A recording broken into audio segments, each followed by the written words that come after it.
Welcome, everyone, to a journey into the strange heart of the Ozarks. Today, we're not just telling stories. We're tuning into the very frequency of this place, into a trio of legends so intertwined, they form a single haunting signal. This is the Anonymous Trilogy. Our first story begins on the airwaves over Bull Shoals Lake. They say a ghost haunts the radio, a phantom DJ who never signed off. They call him the Boogeyman, but he isn't just a memory. He's a frequency. One night, while scanning the static, he stumbles upon a signal bleeding through time itself. It's a crackling, desperate broadcast from the year 2075. The message is terrifying. The lake is drying up. The water is gone. The fish are bone, and the hollows are turning to dust. He has exactly 3 minutes of airtime to warn the past, to send a message that could save everything. But how do you fix a future that's already broken? How do you tell people to save something they believe will last forever? He makes a choice. Instead of a warning, he sends something else. He jams the future signal, weaving it into his own broadcast, stitching the past to the future with a thread of pure static. He sacrifices his one clear channel to create a temporal shield.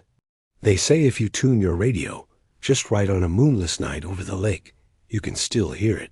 That hiss, that crackle, that's not empty air.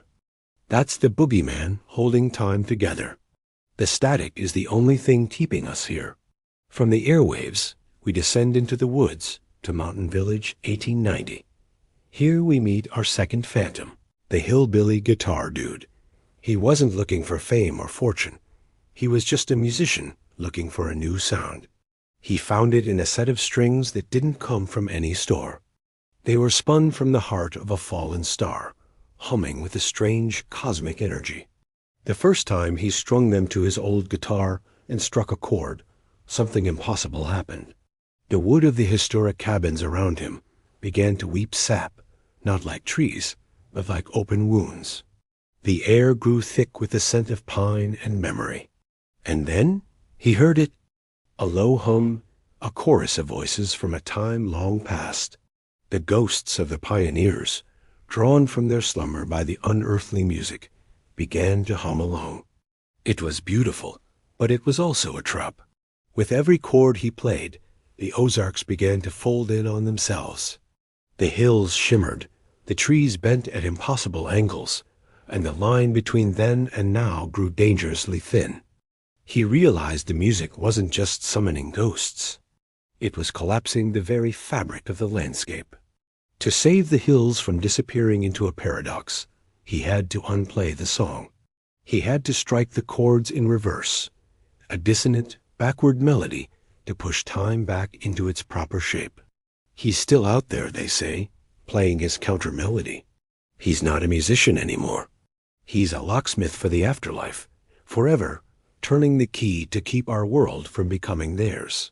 Our final story takes us from the stars to the deep, cold dark of the Bull Shoals caverns. This is where we meet our third and final entity, a being known only as Zero Antarctica. Zero is not from here. It is an agent of cosmic order, a celestial custodian sent to delete a glitch. To the vast, cold logic of the universe, the Ozarks are an error, a place where too many memories, too many stories, and too much time have gathered in one spot, creating an anomaly that threatens the balance of the cosmos. Zero's mission is simple: wipe the hard drive of the hollows, erase the echoes. It descends into the caverns, the perfect place to start the deletion protocol, a place of silence and stone.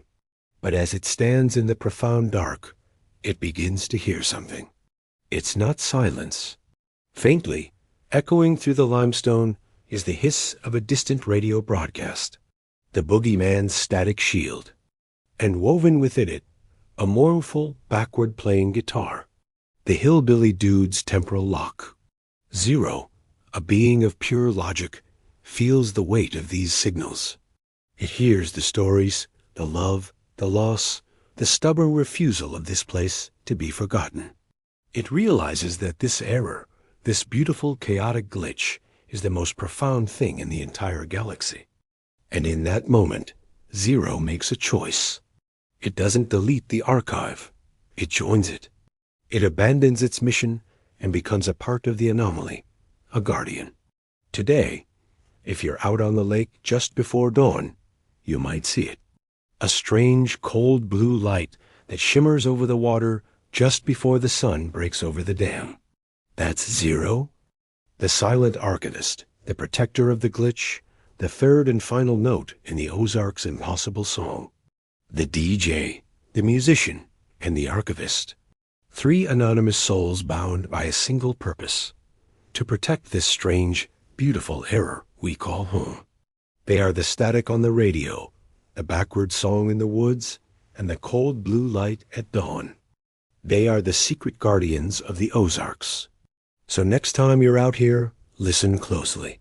You're never truly alone. Thank you for joining me on this journey into the Anonymous Trilogy. If you enjoyed these stories and want to explore more of the mysteries hidden in the world around us, make sure to like this video and subscribe to the channel.